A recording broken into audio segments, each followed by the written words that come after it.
제8과 7장 1절에서 73절까지 7장 내용을 하겠습니다.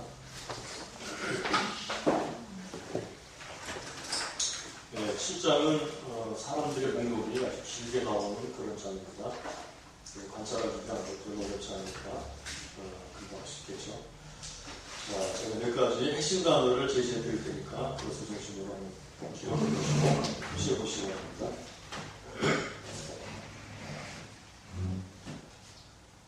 먼저 성이라는 말,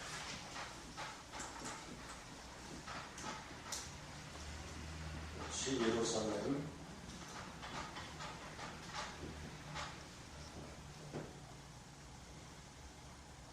두 번째는 파수하다,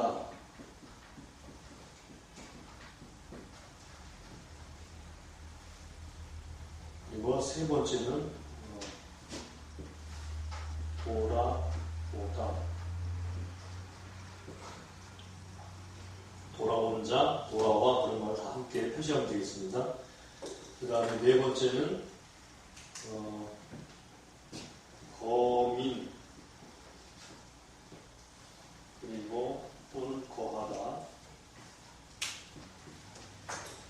그리고 계수하다, 그 다음에 명수. 이런 말들을 한꺼번에 찾아서 표시하시면 되겠어요. 그리고 하나만 더 하자면 여기 본성이라는 말을 예루살렘에서 표시합니다. 이렇게 한번 4번 읽으시면 되겠는데요. 그 밑에 목록, 사람들 이름이 목록에 쭉 나오는데 굉장히 많이 나오죠. 이것은 그냥 눈으로 빠르게 읽으면서 주로 앞과 뒤쪽에 우리가 표시해야 될 핵심 단어가 있습니다. 그리고 반복되는 말은 누구누구 자손이라는 말이 많이 나오지만 그것은 표시하도록 하겠습니다. 너무나 새까맣게 나오니까 시간을 좀 드릴 테니까 한번 해보시기 바랍니다. 자, 예루살렘 성이 건축됨에 문짝을 달고 문지기와 머리하는 자들과 레위 사람들을 세운 후에 내 아우 하나님과 영문에 관한 하나님과 함께 예루살렘을 다스리게 하였는데, 성이 건축되어 예루살렘을 이제 완성했습니다. 그런데 제일 처음에 나오는 단어가 좀 표시 안 하셨는데 이것도 표시해 주세요. 다스리다, 다스리게 하였다. 다스리다는 말이 제일 먼저 나오죠. 하나니와 하나냐 두 사람이 다스렸습니다. 하나냐는 유인이 충성케 하나님을 경외함이 무리에서 뛰어난 자라.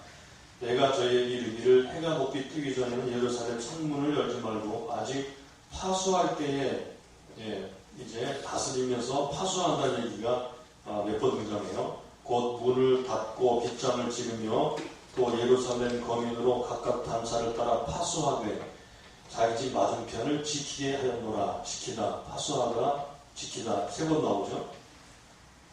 그리고 나서 이제 나오는 단어가 바로 계수하다라는 말이죠. 돌아온 사람들 계수했다는 말입니다. 그 성은 광대하고 거민을 희소하여 가옥을 오히려 건축하지 못하였음이니라. 성은 건축했는데 가옥들은 건축하지 못했다고 했어요. 내 하나님이 내 마음을 감동하사 귀인들과 민장과 백성을 모아 보배대로 계수하게 하신 거로. 자, 하나님이 마음을 감동해서 계수하게 하셨다라고 말씀했죠. 자, 여기 나오는 마음을 감동하다는 말이 언제 나왔었죠? 혹시 기억나세요? 네, 한번 확인해 볼까요? 1장 12절에 나오죠. 내 하나님이 내 마음을 감화하사 예루살렘을 위하여 행하게 하신 일, 성벽 건축하는 일이죠. 네. 그리고 이제 7장에 하나님이 내 마음을 감동하사 계수하게 하셨다. 돌아온 사람들을 계수하게 하셨습니다. 6절을 계수하게 하셨는데 5절을 내가 처음으로 돌아온 자의 보게를 얻었는데 거기 기록한 것을 보면 옛적에 바벨론 왕 느부갓네살에게 사로잡혀 갔던 자 중에서 모임을 받고 예루살렘과 유다로 돌아와 각기 본성에 이른 자, 그래서 예루살렘과 유다로 돌아와서 돌아온 자의 수를 셌습니다. 그 본성에 돌아왔다 그랬죠. 그래서 7절 이하부터는 본성에 돌아온 사람들의 이름 목록이 누구누구 자손이 몇 명, 누구누구 자손이 몇 명 이렇게 아주 길게 기록이 되어 있어요. 그래서 7장 앞부분의 핵심 단어는 바로 성이 건축되었다는 말과 함께 다스리다, 파수하다, 계수하다 이 세 단어 다스리다, 파수하다, 계수하다 돌아온 자들을 계수하다. 자, 한번 넘어가서 보겠습니다.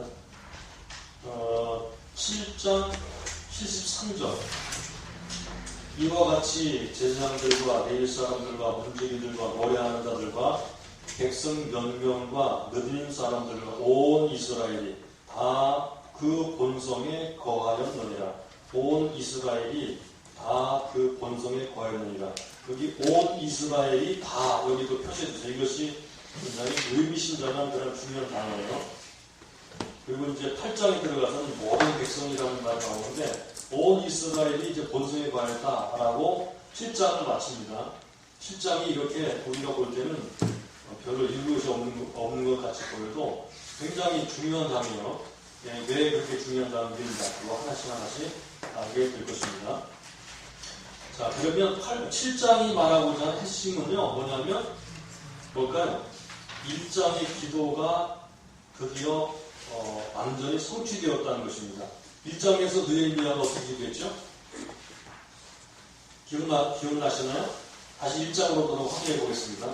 1장 9절 보세요. 만일 내게로 돌아와서 내 계명을 지켜 행하면 너희 쫓긴 자가 하늘 끝에 있을지라도 내가 거기서부터 모아 내 이름을 두려고 택한 곳에 돌아오게 하리라 하신 말씀을 이제 청컨대 기억하옵소서라고 했죠.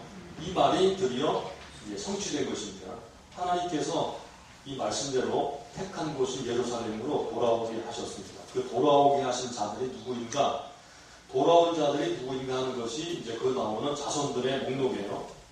그러므로 7장의 이야기의 관점은 바로 1장의 기도가 완전히 성취되어서 성전을 건축한 후에 돌아오는 백성들은 누구인가 하는 것을 기록한 거예요. 이제 여기서 이제 열거를 좀 봅시다. 열거는 목록이죠. 여기 본문에 나오는 단순 목록입니다. 단순 목록을 통해 알 수 있는 것이 굉장히 많아요. 자, 1장을 보시죠. 7장 1절을 보시죠. 1절. 성이 건축되면 거기다가 1, 2, 3, 4 이렇게 표시하세요. 문짝을 달고 1, 문지기와 첫째 문지기, 둘째 노래하는 자들과 셋째 레위 사람들을 세운 후에 그랬어요. 문지기 노래하는 자들 레위 사람들. 자, 요거를 이렇게 표시하고 맨 뒤로 가서 7장 73절을 보시면 같은 말이 반복돼요. 이와 같이 제사장들과 1, 제사장들, 그렇죠? 2, 레위 사람들, 그리고 3, 문지기들, 4, 노래하는 자들. 네, 여기까지는 여기 7장 1절과 비슷한데, 그 뒤에는 이제 5째, 백성 몇 명, 6째, 느드님 사람들, 과 온 이스라엘이 다 그 본성에 거하였느니라. 그래서 7번째, 온 이스라엘이 다. 이렇게 7개가 나와요. 1, 2, 3, 4, 5, 6, 7. 네. 자, 이렇게 해서 첫 번째 시작할 때하고 뒷부분 끝날 때가 흡사하게 끝나고 시작하고 끝나요. 자, 그 다음에 또 보면, 그 다음에 목록을 또 볼까요? 7절을 보시죠. 우리도 표시를 1, 2, 3, 4로 표시하세요. 1, 스룹바벨. 2, 돌아온 사람들의 목록이죠. 돌아온 사람들의 목록 중에 7절은 그 우두머리들이에요. 1, 스룹바벨, 2, 예수와 3, 느헤미야. 우두머리들. 그 다음에 아사랴, 4, 아사랴, 5, 라미야, 6, 나하마니와 7, 모르드게와 8, 빌산과 9, 미스베렛과 10, 비그웨와 11, 르흠과 12, 바하나 등과 함께 나온 이스라엘 백성이 명수가 이러합니다. 자, 1부터 몇 가지예요? 10이죠. 자, 12가 뭐죠? 그렇지, 12지파. 그러니까 이스라엘 백성들이 애굽에서 출애굽해가지고 나온 지파가 몇 지파? 12지파죠. 그때 여러분들이 생각나시죠? 민수기에서 계수했죠. 예, 계수가 민수기에 2번 나타나거든요. 이렇게 2번 하게 되는데 여기도 바벨론에서 포로로 잡고 돌아온 사람들의 목록을 기록할 때 그 우두머리들의 이름을 몇 명을 기록했는가? 12명이에요. 등과 했기 때문에 더 많이 나왔죠. 그죠? 우두머리들이 더 많은 것 같은데 그런데 12줄만 기록했어요. 이것은 의미가 있는 거예요. 12줄만 기록했다는 것은. 그래서 12지파가 회복되었다라는 것을 상당히 암시하려고 하는 것 같이 보여지죠. 그 다음에 이제 쭉 밑으로 읽어보게 되면요. 8절부터 38절까지요. 8절부터 38절까지가 각 족속의 자손들이에요. 각 족속의 자손들 8절부터 38절까지가. 그 다음에 39절부터 42절까지가 제사장들이죠. 제사장들. 그리고 43절부터 45절까지가 레위 사람들, 노래하는 자들과 문지기들은 다 레위 사람들에 속하죠. 그리고 46절부터 56절까지가 46절부터 60절까지라고 해도 돼 있고요. 60절까지가 뭐냐면 일단은 여기 나온 대로 하죠. 56절까지가 느드님 사람들, 46절부터 56절까지가 느드님 사람들, 57절부터 60절까지가 솔로몬의 신복들, 솔로몬의 신복들이죠. 느드님 사람과 솔로몬의 신복이 이렇게 합쳐서 계산했기 때문에 그래서 그냥 46절부터 60절까지를 느드님 사람과 솔로몬의 신복이라고 이렇게 부르는 게 이제 수를 생각할 때 쉬울 것 같아서 한꺼번에 해도 괜찮겠어요. 392명. 그 다음에 61절부터 65절까지가 보계를 알 수 없는 사람들이에요. 그러니까 누구 자손인지 제사장이라고 하는데 누구의 자손인지 알 수가 없었어요. 진짜 제사장인지 아닌지, 진짜 혈통을 가지고 태어난 사람들인지, 어디에 엉뚱하게 들어온 사람들인지, 아무튼 이것을 확실히 알 수 없었던 그런 사람들, 이런 사람들의 목록이 65절까지, 그리고 66절은 여기까지 센 모든 회 중에 합계가 여기 온이라는 말이 나오죠. 66절의 온도, 73절의 온이라는 말과 함께 같이 표시해주세요. 온 회 중의 합계가 42,360명. 예. 그리고 67절부터 69절까지가 기타죠. 모기도 있고 말도 있고 약대도 있고 이렇게. 그리고 70절부터 72절까지가 이제 헌신한 사람들의 이야기. 헌신한 누가 무엇을 드렸는가 하는 이야기가 들어있어요. 마지막 73절은 이제 결론이고요. 자, 이런 식으로 구조가 되어 있어요. 이것은 목록을 통해서 볼 수 있는 구조입니다. 그러면 다시 한번 제가 구조를 잠깐 기록을 해볼게요.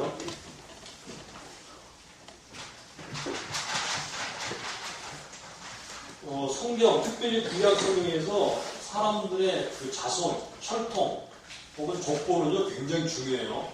그러니까 우리가 그냥 읽기가 힘들잖아요. 역대하도, 역대상도 읽기 힘들고, 마태복음도 읽기 힘들고, 여기 읽기 힘들면 똑같은 말이 계속 자손은 누구 자손은 몇 명 이런 것들을. 근데 이런 것들이 굉장히 구석사적으로 중요한 거예요. 그런 점을 이제 알고 있으면 되겠고요. 자, 구조적 표현들을 보면 1절부터 4절까지가 이거는 이제 성을 다스리고 제대로 완비하기 위한 필요한 준비들을 말하고 있고요. 그 다음에 5절부터 72절까지는 거주민이에요. 거주민. 누가 어떻게 거해야 되는가.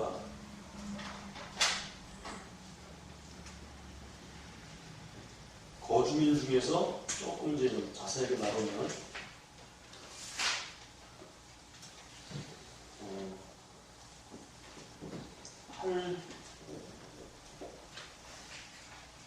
8절부터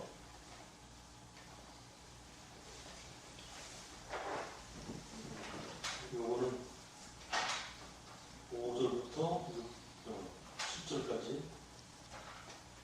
7절까지는 이제 돌아온 사람들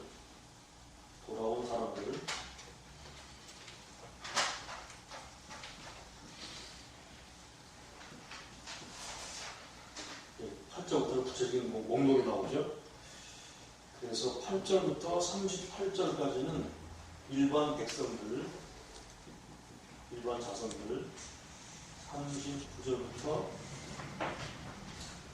60절까지는 직분별로, 61절부터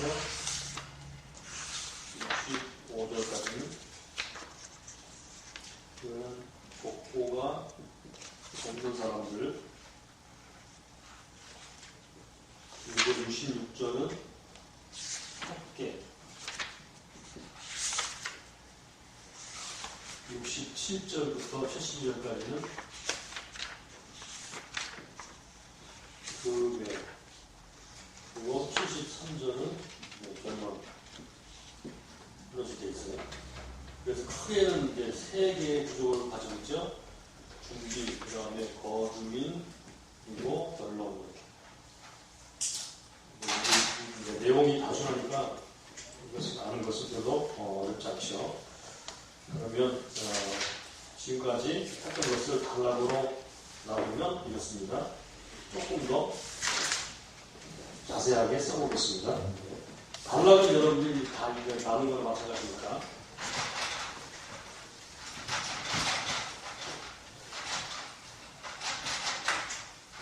오늘은 그냥 같이 해보죠. 단락 나누고 단락 제목, 본제목을 정하는 과정입니다.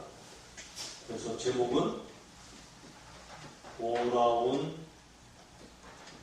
자들이 본성에 거하다. 돌아온 자들이 본성에 거하다.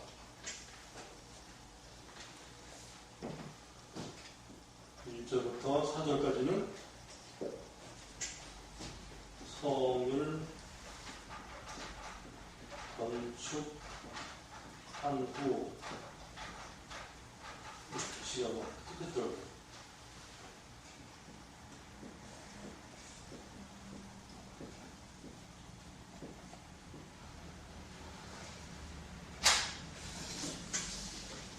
다스리고 하수하면서 성을 건축한 후 다스리고 파수하면서, 그 다음에 두 번째는 5절부터 73절. 크게 두 단락으로 나누시면 돼요. 그 다음에 온 이스라엘이, 간단하게 온 이스라엘이 돌아온 자들이 본성에 거하다. 성을 건축한 후 다스리고 파수하면서 5절로 73절까지는 온 이스라엘이 이렇게 하면 되는데요. 이건 너무 재미가 없으니까 보기 때 5절부터 73절까지를 좀 세부적으로 나눠보겠습니다. 1. 5절부터 7절까지 5절부터 7절까지 첫 귀환자의 보혜를 얻다.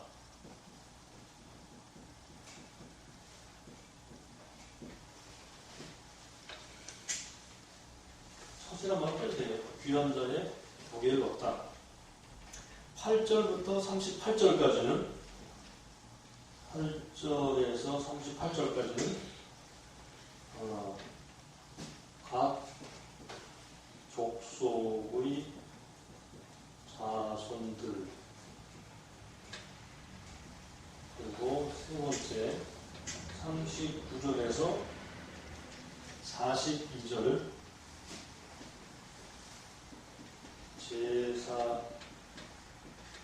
제사장들의 자손들, 네 번째 43절 43절에서 45절. 레위인의 자손들.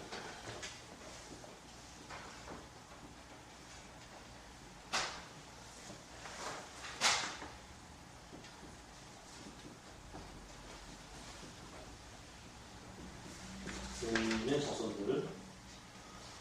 다섯 번째. 46절에서 56절.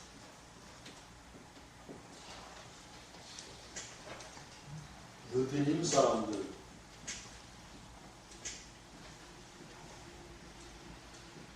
느디님 사람들. 그리고 여섯 번째. 57절에서 60절. 솔로몬 신복의 자손들.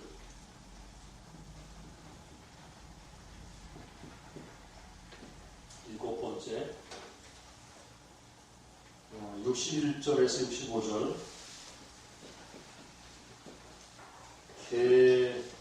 계보를 알 수 없는 사람들.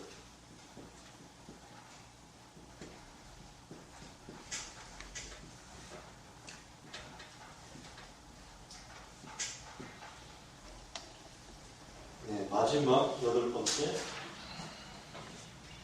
66절에서 63절. 73절이죠. 73절. 온 회중의 합계외. 온 회중의 합계와 기타.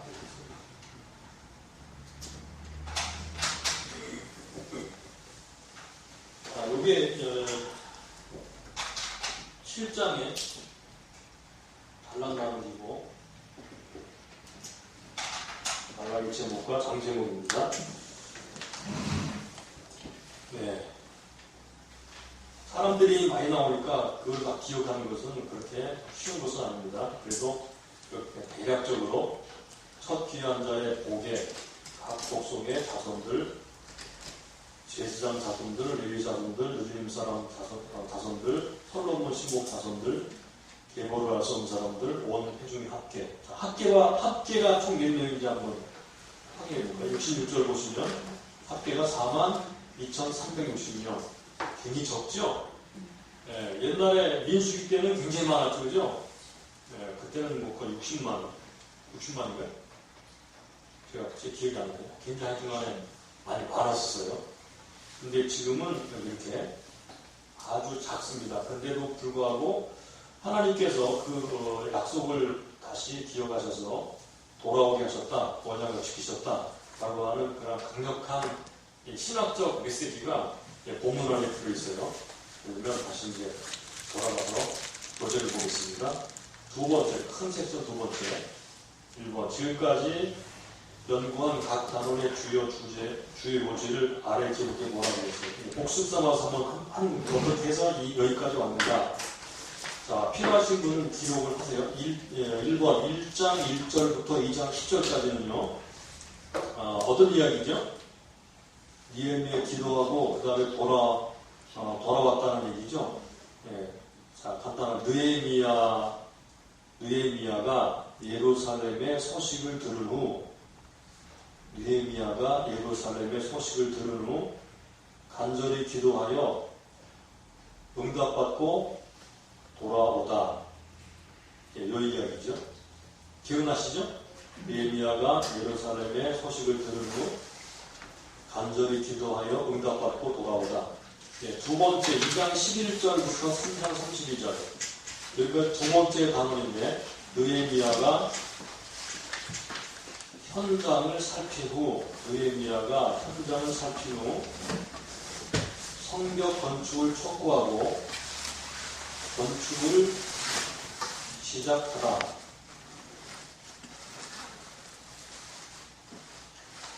느헤미야가 현장을 살핀 후 건축하자 하고 건축을 시작했다는 얘기입니다.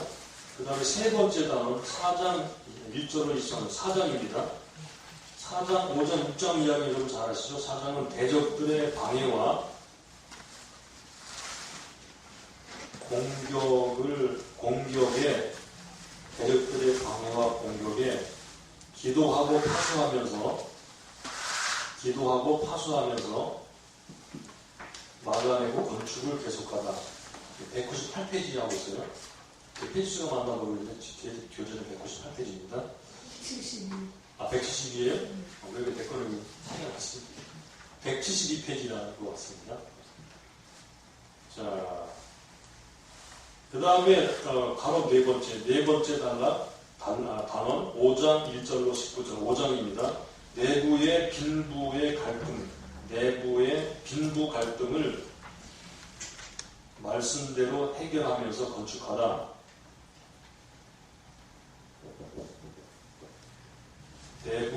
내부의 빈부 갈등을 말씀대로 해결하면서 건축하다. 다섯 번째 6장입니다. 1절로 19절까지 느헤미야에 대한 회유와 중상모략과 함정을 하나님만 의지함으로 이겨내고 성역사를 끝내다. 느헤미야에 대한 회유와 중상모략과 함정을 하나님만 의지함으로 이겨내고 성역사를 끝내다.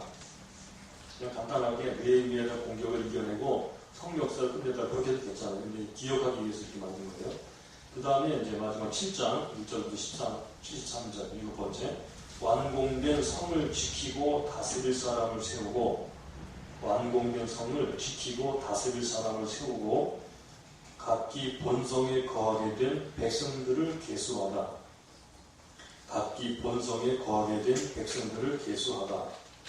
완공된 성을 지키고 다스릴 사람을 세우고 각기 본성에 거하게 된 백성을 계수하다. 이게 이제 지금까지 쭉 내용이었어요. 느헤미야는 기억하기가 쉽게 잘 되어 있습니다. 느헤미야는 주로 느헤미야가 어떻게 했는가, 함께 어떻게 성벽을 건축했는가, 어떻게 완성했는가를 통해서 우리에게 말씀하고 있기 때문에 느헤미야를 통해서 배우는 바도 있으면서 특별히 이제 느헤미야가 신학적으로 우리가 어떤 중요한 메시지를 주는가 하는 것을 살피는 것이 중요합니다. 자, 그러면 여러분의 통찰을 위한 질문이라는 부분을 보겠습니다. 글 속에 흐르는 주제를 볼 때 본 단원의 모티프는 뭐라고 생각하느냐? 자, 우리가 이제 개관할 때 적어왔죠. 1장부터 6장까지는 뭐였어요? 성벽 건축이에요. 그죠? 7장은 본성에 거함, 본성에 거했다고 하는 중요한 모티프가 있어요. 이것을 다시 말하면 백성들이 회복되었다는 것입니다. 성벽 건축했다는 것은 땅이 회복되었다는 거예요. 이거는 신학적인 중요한 메시지가 있어요. 여러분들이 만약에 설교하거나 다른 사람 가르칠 때 단순하게 느헤미야의 이야기를 할 것이 아니고 이 느헤미야 이야기를 통해서 어떻게 하나님께서 우리에게 무슨 메시지를 주려고 하는가를 찾아야 돼요. 그래서 1장부터 6장까지는 땅이 회복됐어요. 예루살렘이라고 하는 이 그 땅이죠. 그 다음에 7장은 백성들의 목록이 길게 나오면서 백성들이 회복되었다는 얘기예요. 백성들이 회복되었다. 그래서 백성들이 돌아와서 본성에 거하였다는 말이죠. 그리고 이제 8장부터 9장까지는 말씀이 회복되었다. 율법이 회복된 거죠. 그래서 땅, 백성, 율법 이런 것들은 다 뭐예요? 하나님의 나라가 완성되어 가는 거예요. 그러니까 예루살렘이나 이스라엘은 뭐예요? 하나님의 나라의 모형입니다. 구약에서는 이스라엘은 하나님의 나라의 모형이죠. 하나님의 나라는 또 다른 말로 쉽게 말하면 교회라고 할 수 있는데, 물론 교회와 하나님 나라는 똑같은 것은 아니지만 교회가 하나님의 나라에 소속되어 있고 하나님의 나라를 확장하는 중요한 기관으로 역할하는 거죠. 그러니까 구약에 나오는 지금 이 느헤미야에서 나오는 이 말은 땅과 백성이 회복되었고 율법이 회복되었다라는 것은 하나님의 나라가 회복되었다. 모형으로서의 이스라엘이 회복되었다라는 것을 보여주는 중요한 모티프라고 할 수가 있어요. 자, 그러면 넘어가서 이제 구체적으로 각 절을 살펴보겠습니다. 제일 먼저 7장 1절로부터 3절까지 같이 한번 읽어보겠습니다. 7장 1절에서 3절까지입니다. 시작. 성이 건축됨에 문짝을 달고 문지기와 거래하는 자들과 의리 사람들을 세운 후에 내 아우 하나니와 영문에 관한 하나냐로 하여 함께 예루살렘을 다스리게 하였는데 하나냐는 위인이 충성되어 하나님을 경외함이 우리에게서 뛰어난 자라. 내가 저희에게 이르기를 해가 높이 뜨기 전에는 예루살렘 성문을 열지 말고 아직 파수할 때에 곧 문을 닫고 빗장을 지으며 또 예루살렘 거민으로 각각 반차를 따라 파수하되 자기 집 맞은편을 지키게 하라 하였노니. 1절부터 3절까지는 땅이 회복되고, 즉 성이 회복되고 다스리고 파수한다는 얘기가 등장하죠. 중요한 단어를 여러분들이 표시했습니다. 다시 한번 복습하면 첫째, 다스리다. 둘째, 파수하다는 말이죠. 1절부터 3절까지는 다스리다, 파수하다는 말입니다. 근데 여기 보니까 제일 먼저 나오는 사람들이 있죠. 문지기, 노래하는 자, 레위 사람들. 이 사람들은 누굴까요?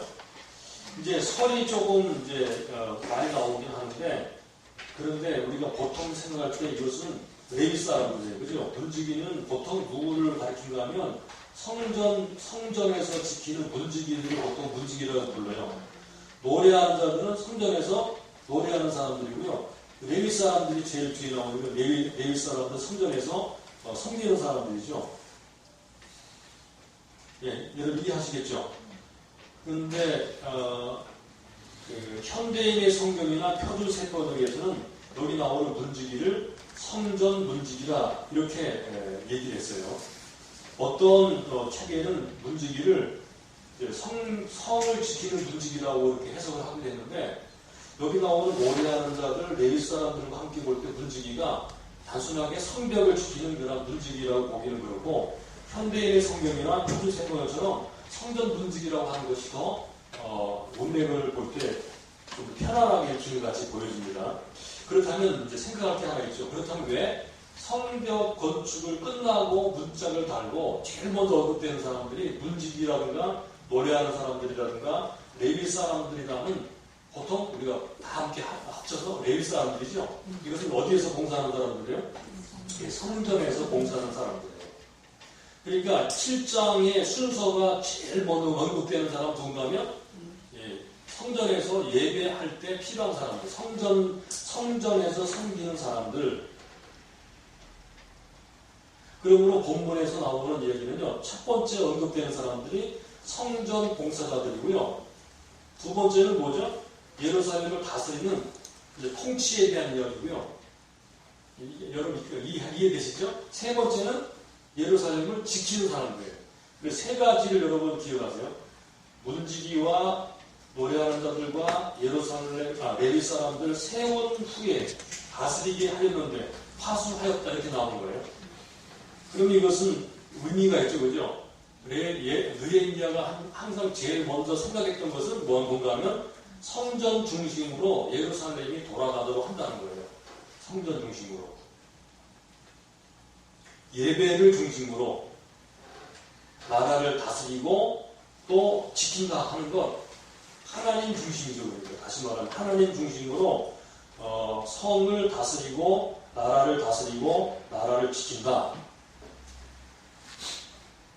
여러분들 요한계시록에 보게 되면 제일 중요한 게 뭐가 있어요? 하나님의 보좌가 있죠. 그죠?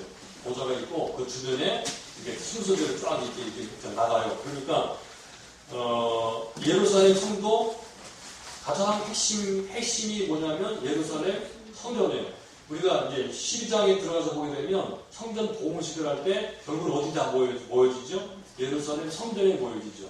우리가 3장에서 본 것처럼 성벽을 막 이렇게 부분 건축해 나갈 때 어디부터 시작돼요? 예루살렘 성전부터, 성전 근처부터 시작되죠. 그래서 제사장이 맨 먼저 나오고 마지막에 또 그들이 나오죠. 자, 그러므로 느헤미야서가 항상 초점을 두고 있는 것은 뭐냐면 바로 하나님이에요. 하나님을 섬기는 것, 예배하는 것, 하나님을 섬기는 성전 봉사, 여기에 초점이 있다는 것입니다. 물론 다른 사람은 여기 문지기를 다르게도 해석하지만 제가 볼 때는 이것이 가장 무난한 것이 아닌가 그렇게 생각이 듭니다. 여러분들 그렇게 알고 계시면 좋겠어요. 그 다음에 3번을 보겠습니다. 1절부터 6절과 73절을 읽고 예루살렘이 성경적으로 구속사적으로 어떤 의미를 가지고 있는가, 한에서 한번 쭉 살펴보라는 얘기입니다. 1절, 6절까지는 우리가 잘 알고 있는 말씀이죠. 다시 한번 반복하면 레위 사람들 세우고 예루살렘을 다스리는 사람들 세우고 그 다음에 예루살렘을 파수하는 사람들 세운 다음에 그리고 본성으로 돌아온 사람들을 계수한 거예요. 자, 그러면 예루살렘이 핵심으로 이제 등장하는 것인데 예루살렘이 어떤 의미를 가지고 있는가? 느헤미야 1장 9절. 자, 여기 보니까 내 이름을 두려고 택한 곳이라고 했죠. 그죠? 이것은 이제 율법에 나오는 얘기인데 내 이름을 두려고 택한 곳이라. 거기다가 밑줄을 다 그어보세요. 즉 하나님의 이름을 두려고 택한 장소. 예. 그 다음에 시편 137편 1절부터 6절까지는 시인데 여러분들에게 이 시를 소개하는 것은 이스라엘 백성들이 예루살렘을 어떻게 생각했는가를 알도록 하기 위함입니다. 우리 같이 한번 읽어보게요. 시작. 우리가 바벨론의 여러 강변 거기 앉아서 시온을 기억하며 울었도다. 그 중에 버드나무에 우리가 우리의 수금을 걸었나니 이는 우리를 사로잡은 자가 거기서 우리에게 노래를 청하며 우리를 황폐케 한 자가 기쁨을 청하고 자기들을 위하여 시온 노래 중 하나를 노래하라 하미로다.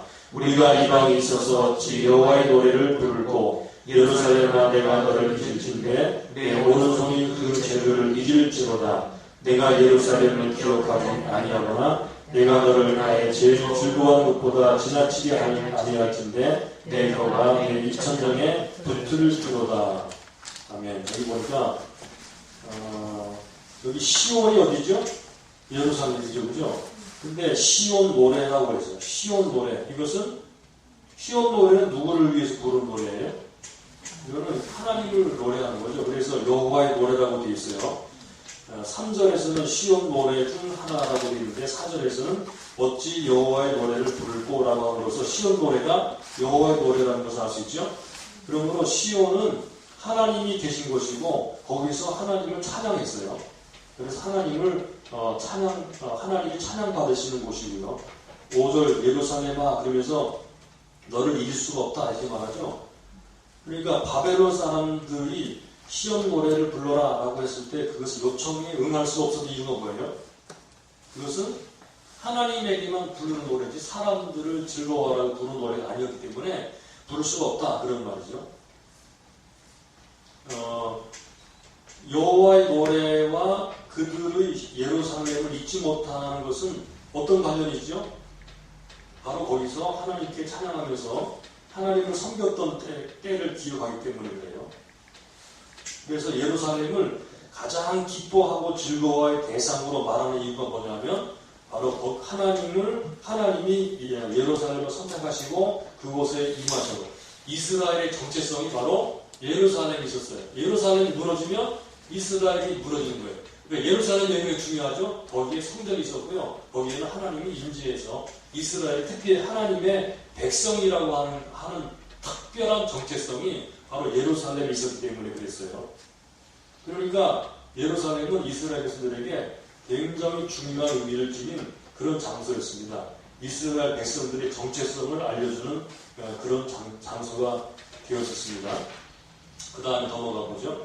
여기까지가 이제 구약인데요. 구약은 예루살렘은 구약에서 예루살렘은 오늘날로 볼 때 그림자죠. 어떤 그림자예요? 신약의 교회 내지는 하나님의 나라의 모형이에요. 하나님의 나라의 그림자입니다. 그런데 신약에서는 어떻게 말하고 있는가를 볼까요? 자, 바로 3번으로 가보겠습니다. 갈라디아 4장 22절, 26절. 기록된 바 아브라함이 두 아들이 있는데 하나는 계집종에게서 하나는 자유하는 여자에게서 낳았다 하였으나 계집종에게서는 육체를 따라 낳고 자유하는 여자에게서는 약속으로 말미암았느니라. 이것은 비유니 아브라함의 두 아들 그러니까 하갈과 사락에서 난 두 아들을 비유로 들었어요. 이 여자들은 두 언약이라 하나는 신의 산으로부터 종을 낳은 자니 곧 하가라. 신의 산과 하가가 같은 거예요. 이것은 신의 산에서 뭘 받았죠? 율법 받았죠. 그죠? 율법 받았어요. 25절 이 하가는 아라비아에 있는 신의 산으로 지금 있는 예루살렘 같은 데니. 자, 신의 산과 예루살렘이 왜 같죠? 이것은 땅에 있는 거예요. 땅에. 지금 갈라디아서 이 부분에서 바울이 하는 말을 잘 이해하셔야 돼요. 저가 그 자녀들로 더불어 종로로 타고 그래서 땅에서 있는 그런 존재들, 즉 율법은 메시아가 올 때까지 사람들이 율법 안에 매여 있도록 한 거예요. 그래서 드디어 메시아가 왔는데 26절 오직 위에 있는 예루살렘은 자유자니 곧 우리 어머니라. 그러므로 진짜 우리를 자유케 하시는 분은 땅에 있는 예루살렘이 아니고 하늘에 있는 예루살렘이다 라고 말을 함으로써 예루살렘, 그들이 신봉하고 있던 예루살렘이 진짜 그들을 해방시키는 것이 아니고 이것은 하나가 나왔던 이스마엘이라고 하는 육체를 통해 나온 그런 부자유와 조언과 같은 그런 존재이다. 그러니까 예루살렘은 하나의 그림이다. 실제적으로 우리를 자유하게 하는 것은 위에 있는 예루살렘, 이것은 새 예루살렘 또는 하나님께로부터 새 언약 안에서 이루어진 진짜 자유를 주는 곳, 이게 진짜 우리 어머니, 우리를 낳게 한 것이다 라고 말하는 거예요. 그러므로 땅에 있는 예루살렘이나 이것들은 신의 산이나 예루살렘은 뭘 말하죠? 옛 언약이에요. 옛 언약입니다. 그러면 진정한 예루살렘, 위에 있는 예루살렘 뭐예요? 새 언약입니다. 그래서 두 언약을 지금 설명하는 거예요. 예루살렘, 땅에 있는 예루살렘은 옛 언약이고 위에 있는 예루살렘은 새 언약이다. 그러니까 옛 언약에 되어 있으면 여든 종로로 타는 것이고 새 언약 안에 있어야 진짜 자유자가 되는 거다. 그렇다면 신약시대에 들어와서 모형이었던 예루살렘이 이제 끝나고 뭐가 도래했어요? 실제. 예루살렘이 암시하고 나타냈던 실제가 도래했다. 이 말을 하고 있는 거죠. 실제가 도래했다. 그러므로 느헤미야서 안에 있는 예루살렘은 하나의 그림이고 모형이에요. 그죠? 네. 그래서 이 모형을 통해서 이 새 예루살렘이 지향하고 있는 중요한 메시지가 무엇인가를 찾아야 됩니다. 그 다음 네 번째, 히브리서 12장 20절. 다 같이 시작. 그러나 너희가 있는 곳은 시온산과 살아계신 하나님의 도성인 하늘의 예루살렘과 천만 천사와. 그러니까 신약시대에서 성도들이 있는 곳은 어디인가? 그것은 땅에 있는 예루살렘이 아니고 하늘에 있는 시온산, 즉 하늘에 있는 예루살렘이죠. 이것은 살아계신 하나님의 도성인 진짜 예루살렘, 이것은 하늘에 있는 것입니다. 이건 새 언약으로 회복되고 도달한 하늘의 예루살렘이에요. 땅에 있는 예루살렘은 옛 언약 안에서 우리에게 새 언약을 대망하게 하고 새 언약으로 회복된 우리가 도착한 곳은 하늘의 예루살렘인 실제이다라는 말입니다. 그래서 요한계시록 21장 1절부터 4절까지 보면 거기에 새 예루살렘에 대한 대망이 나타나죠. 또 내가 새 하늘과 새 땅을 보니 처음 하늘과 처음 땅이 없어졌고 바다도 다시 있지 않더라. 또 내가 보매 거룩한 성 새 예루살렘이 하나님께로부터 하늘에서 내려오니 그 예비한 것 신부가 남편을 위하여 단장한 것 같더라. 내가 들으니 보좌에서 큰 성이 나서 가로되 보라 하나님의 장막이 사람들과 함께 있음에 하나님이 저희와 함께 거하시니 저희는 하나님의 백성이 되고 하나님은 친히 저희와 함께 계셔서 모든 눈물을 그 눈에 씻기심에 다시 사망이 없고 애통하는 것이나 곡한 것이나 아픈 것이 다시 있지 아니하리니 처음 것들이 다 지나갔음이로라. 예, 그래서 이제 거룩한 성 새 예루살렘은 드디어 이제 하나님이 실제로 그들과 함께 계신 그런 때, 또한 그런 사람들, 하나님의 교회죠. 실제로 그 모형인 예루살렘이 실제로 실현될 때가 이제 오게 된다는 말인 것입니다. 그래서 예루살렘은 하나님의 인재의 상징이며, 여러분 기억해 두세요. 그래서 구약 예루살렘은 하나님의 인재의 상징이고 하나님의 나라 또는 교회의 상징이며 하나님의 통치가 실현되는 상징이며 실현되는 곳의 상징이며 상징이라는 말은 모형이라고 해도 괜찮겠어요? 하나님의 인재를 상징하고 하나님의 나라 또는 교회를 상징하며 하나님의 통치가 실현되는 곳의 상징이며 새 예루살렘은 바로 이 예루살렘의 실제이다. 여러분 그렇게 기억해 주시면 돼요. 그러므로 우리가 구약의 예루살렘을 이야기하면서 거기서 어떤 일이 벌어지는가, 하나님이 지향하는 것이 무엇인가를 잘 살펴서 실제로 우리에게 메시지를 주는 것을 찾는 것이 중요합니다.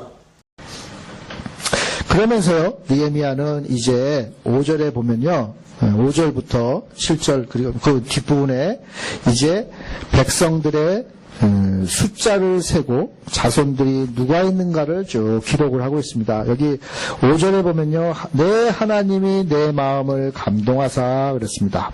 여러분 문제 12번 문제를 보시면요, 1번에 하나님께서 두 번째로 감동하셔서 느헤미야로 하게 하신 일이 뭡니까? 이게 바로 7장 5절인데, 그 하나님은요 이스라엘 백성들, 그러니까 느헤미야가 예루살렘으로 오게 하실 때 그의 마음을 감동하게 하시고 그를 이끌어 오셨어요.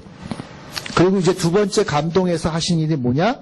그것이 바로 귀인과 민장과 백성을 모아 보게대로 계수한 거예요. 이 보게라는 말은요, 족보라는 말입니다. 족보. 족보. 근데 이 족보라는 말은요, 그 에스라서에 기록되어 있는 귀환자의 명단이에요. 귀환자의 명단. 그 귀환자의 명단을 사실은 이 느헤미야서에 다시 한번 언급하는 것이다라고 볼 수가 있어요. 다시 한번.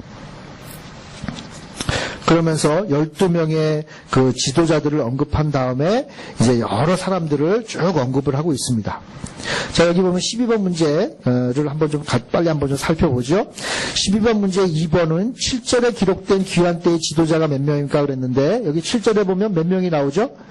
12명이 나옵니다. 12명. 그래서 아마도 느헤미야가 이 글을 쓸 때 12지파를 암시했을 것으로 보여집니다.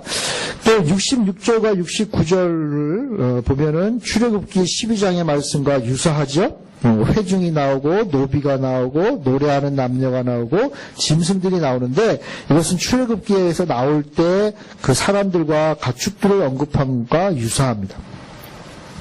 왜 이런 유사점을 찾는가? 그것은 지금 느헤미야서가 출애굽과 같은 신학적인 맥락이라는 거예요. 즉 새로운 이스라엘 백성, 새로운 공동체를 이루어가는 것이다 라고 볼 수가 있습니다. 여기 보면 스룹바벨이 나오죠. 이 스룹바벨은 1차 귀환 때 유다 총독이었습니다. 이건 에스라서에 나와 있죠. 그리고 예수와 역시 이 스룹바벨과 함께 그 1차 귀환했던 그 당시에 이제 대제사장이 바로 이 예수와입니다. 그럼 노래하는 자가 나오는데요. 이 노래하는 자는 그 느헤미야서에 18번 나오는데, 뭐 한마디로 말하면 찬양되고요. 그 다음에 느디님 사람들, 46절에 보면 느디님 사람들이 나오는데요. 이 느디님 사람들은 여호수아서 9장에 나오는 사람으로서 기브온 사람들입니다. 기브온 사람들이 뭔 일 하셨는지 아셨죠? 그죠? 여호수아에 와가지고 살려달라고 했죠. 그래가지고 거짓으로 이렇게 꾸며가지고 살아남죠. 그런데 이들이 이제 종이 되어서 성전을, 그 레위 사람들을 돕는 일을 합니다. 그 사람들이 바로 이 느디님 사람들입니다. 자, 그리고요, 우림과 둠밈, 65절에 우림과 둠밈이 얘기가 나오는데, 이것은, 제사장의 그 가슴에 그 주머니에 넣어두는 것으로 아마도 두 개로 이루어진 그런 것인데, 양자택일의 문제가 있을 때 하나님 앞에 무엇을 할까요? 라고 물을 때 사용했던 것입니다. 그래서 어떤 분들은 이게 주사위와 같은 것이 아닐까, 뭐 이렇게 말하는 분들도 있고, 뭐 실제로 어떻게 생긴지는 뭐 모릅니다. 다만 요즘으로 말하면 이제 OX 문제를 풀 때 사용했던, 제사장이 사용했던 것으로 생각이 됩니다. 자, 그 다음에 70절부터 73절에 보면 이런 말 있죠. 어떤 족장들은 역사를 위하여 보조하였고, 방백은 금 1천 다리과 대접 50과 제사장의 의복 50, 300벌을 고물 곳간에 드렸고, 이렇게 하면서 지도자들이 쭉 바쳤다고 얘기를 합니다. 그리고 73절에 그래서 이와 같이 제사장들과 레위 사람들과 문지기들과 노래하는 자들과 백성 몇몇과 느디님 사람들과 온 이스라엘이 다 그 본성에 거하였다라고 얘기를 합니다. 자, 그러니까 이제 성전을 만들고 성벽을 만들고 그 안에 거할 사람들을 정하고 이제 그들이 거기에 묵게 되었다. 그곳에 살게 되었다라고 얘기를 하는 것입니다. 자, 이게 이제 완성이 된 거예요. 이제 완성이 된 것입니다. 여러분, 느헤미야가 마음속에 품고 있었던 하나님의 공동체가 이제 완성이 된 거예요. 느헤미야 1장에 보면은 다 회파되었잖아요. 그죠? 다 없어졌어요. 사람도 없고 성전도 없고 성벽도 없고 제도도 없고 문화도 없고 아무것도 없는 상황. 그걸 보고 느헤미야의 마음속에 통탄이 일어나는 거예요. 통탄이. 그리고 그러한 통탄을 가진 사람을 통해서 하나님께서 회복의 역사를 이루어 가십니다. 느헤미야를 통해서, 아니 에스라로부터 시작된 이 회복의 역사를 통해서 이루어진 것들이 뭐가 있을까요? 첫 번째는요, 성전을 세움으로 예배가 회복이 되었습니다. 예배가 회복이 된 거예요.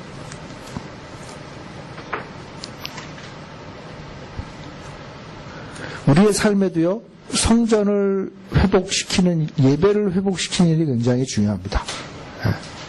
여러분, 그리스도인들이요, 힘을 잃고 말씀대로 살지 못하는 여러 가지 이유들 가운데 가장 중요한 이유 중에 하나가 저는 예배의 회복이라고 생각이 들어요. 그러니까 무슨 일이 있든지 간에 어쨌건 주일날 가서 예배 드릴 때 하나님 만나고 힘을 얻고 능력을 받고 기쁨을 얻고 회개하고 감사하면서 돌아올 수 있는 일이 벌어져야 돼요. 예. 애들 말로 죽이 되든 밥이 되든 어쨌건 그게 이루어져야 돼요. 목사님들이 목숨 걸고 신경 써야 될 일이 그거예요. 예. 그러기 위해서는 제가 먼저 그렇게 돼야 될 것 같아요. 제가 먼저. 예. 내가 행복하고 내가 은혜 받고 내가 새로워지면 우리 성도들도 그렇게 되는 거예요. 하나님 앞에 감사드리는 게 가끔가다 이런 일들이 보여요. 제가 좀 힘들고 어렵고 내가 말씀을 전해도 사람들이 별로 이렇게 반응들이 없고, 그런데요, 그럴 때마다 가끔가다 정말 하나님께서 위로받게 하시는 여러 가지 일들이 있어요. 뭐냐 하면 내가 선포하는 말씀이 그냥 땅에 떨어지지 않고 사람들의 마음속에 떨어져서 무엇인가 하나님의 역사가 이루어진 것을 보고 듣게 하신다는 거예요. 네, 듣게. 그러면 내가 하는 일에 의미가 있잖아요. 그죠? 네, 의미가 있는 거예요. 어떤 집사님들이 좀 먼 데 계신 집사님이라서 주일날만 오시는데, 그러니까 주중에는 이제 다른 교회 가시죠. 그 집 근처에.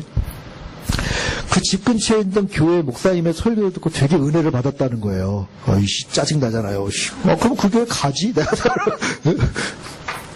그런데 이제, 거기까지는 짜증인데, 이제 그 다음 얘기가 또 힘이 돼요. 뭐냐 하면, 그때 그 목사님한테 설교를 들은 게 너무 은혜가 됐는데, 근데 은혜는 됐는데 좀 질문거리가 있었다는 거예요. 이게 뭘까? 근데 오늘 목사님이 한 설교를 듣고 거기에 대한 답을 말씀하시는 걸 보고 자기가 깜짝 놀랐다는 거예요. 저는 속으로, 당연하지. 그래서, 뭐, 다 같은 하나님이시니까 역사하시죠. 이렇게 얘기하고는 속으로는, 그래.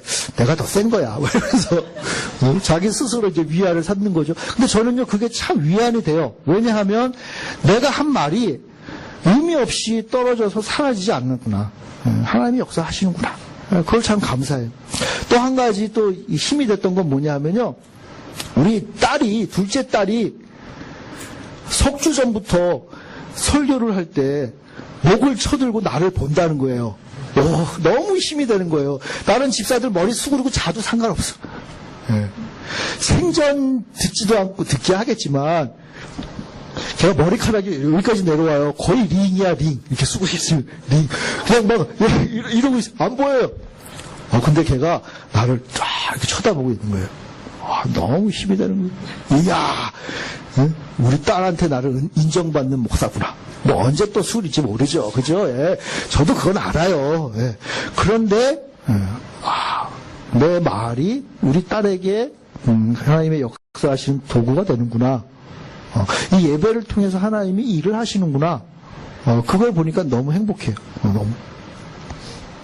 여러분, 하나님의 공동체는요, 예배가 회복이 돼야 돼요. 예배가. 성전 중심의 예배가 회복이 돼야 돼요. 여러분, 두 번째는요, 하나님의 통치가 회복이 돼야 돼요. 하나님의 다스리심이 회복이 돼야 돼요. 느헤미야를 통해서 하나님의 통치가 이루어졌고 느헤미야와 그의 사랑하는 동생 또 하나님을 경외하는 사람들을 통해서 하나님의 백성들을 하나님의 뜻대로 이끌어가는 하나님의 통치가 이루어지는 거예요. 하나님 말씀에 순종하며 사는 일들이 나타나야 된다는 거예요. 여러분, 교회에서요, 하나님 말씀대로 살려고 애쓰고 수고하고 갈등하고 고민하는 역사들이 나타나야 돼요. 하나님 말씀대로 살면 어려운 일이 벌어짐에도 불구하고 내가 그래도 하나님 말씀대로 한번 살아보겠습니다 라고 하는 일들이 나타나야 된다는 거예요.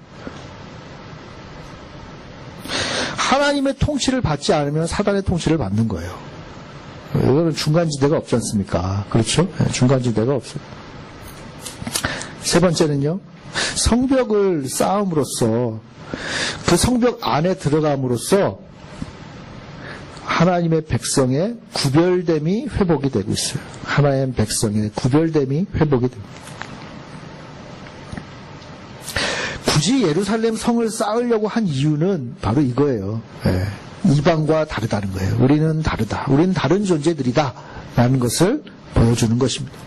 그리고 이렇게 구별됨의 회복이 이루어지면 그 다음으로 이루어지는 게 바로 하나님의 백성됨의 회복이 이루어져요.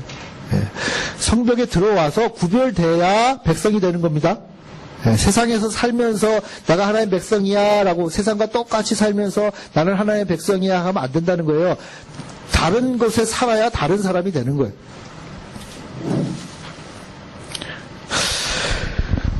그리고 이제 하나 더 회복될 게 있어요. 그게 뭐냐 하면 우리가 다음 주에 배울 바로 하나님의 말씀의 회복이 필요해요. 하나님의 말씀의 회복이. 즉 언약의 회복이죠. 언약의 회복이 다시 한번 우리에게 필요한 것입니다. 여러분, 이것이 오늘날 하나님께서 교회 지도자들에게 주신 사명이고 잊어서는 안 될 사명이고 목숨 걸고 이루어야 될 사명인 거예요. 여러분, 우리에게 주신 그 사람들이요, 하나의 백성으로 다르게 살고 구별돼서 살고 거룩하게 살고 말씀대로 살도록 어쨌건 그들에게 독려하든지 뭐 무슨 방식을 쓰든지 간에 그들이 그렇게 살게 해야 될 게 우리의 사명인 거예요. 다른 게 없다는 거예요. 다른 게. 우리가 그렇게 열심히 살면요, 우리가 그렇게 열심히 살면 이제 하나님이 하십니다. 하나님이 하십니다. 하나님이 우리의 수고를 통해서 하나님의 기뻐하시는 사람들을 살리는 그 일들을 행하십니다. 눈에 보이는 게 별로 없을지라도, 우리가 내 손에 쥔 것이 별로 없을지라도, 그러나 하나님은 지금 우리가 그 일을 하게 하시고 그 일을 하고 있는 거예요. 저는 나 자신을 그렇게 하고 있고, 그리고 우리 집사람과 함께 그 일을 하고 있고, 우리 자녀들을 또 그렇게 하고 있고, 또 하나님이 붙여주시는 사람들을 또 그렇게 하고 있는 거예요. 내가 그 한두 사람을 그렇게 하면 하나님은 서너 사람을 보내주실 것이고, 서너 사람을 그렇게 하면 10명을 보내주시고, 10명을 그렇게 하다 보면 100명을 보내주실 것이고, 저는 거기까지. 그러나 하나님이 더 큰 은혜와 능력을 주시면 1000명을 그렇게 하는 분들도 여기서 나올 것이고, 10,000명을 그렇게 하는 분들도 나올 것이고, 근데 그 시작은 내가 그렇게 되는 것이고, 우리의 가정이 그렇게 되는 것이고, 내 앞에 있는 자그마한 우리의 교회가 그렇게 되는 것이고. 느헤미야가 하나님 앞에 미쳐 살았던 사람이었고, 그리고 그 일을 이루었습니다. 이제 우리도 그렇게 살았으면 좋겠습니다. 말만 하는 게 아니라 뚝심 있게 확신을 가지고 이 일을 이루어가는, 그래서 우리가 다 주님 나라에서 만날 때 한 가닥 하면서 왔다라는 평가를 들을 수 있는 우리 모두가 되기를 바랍니다.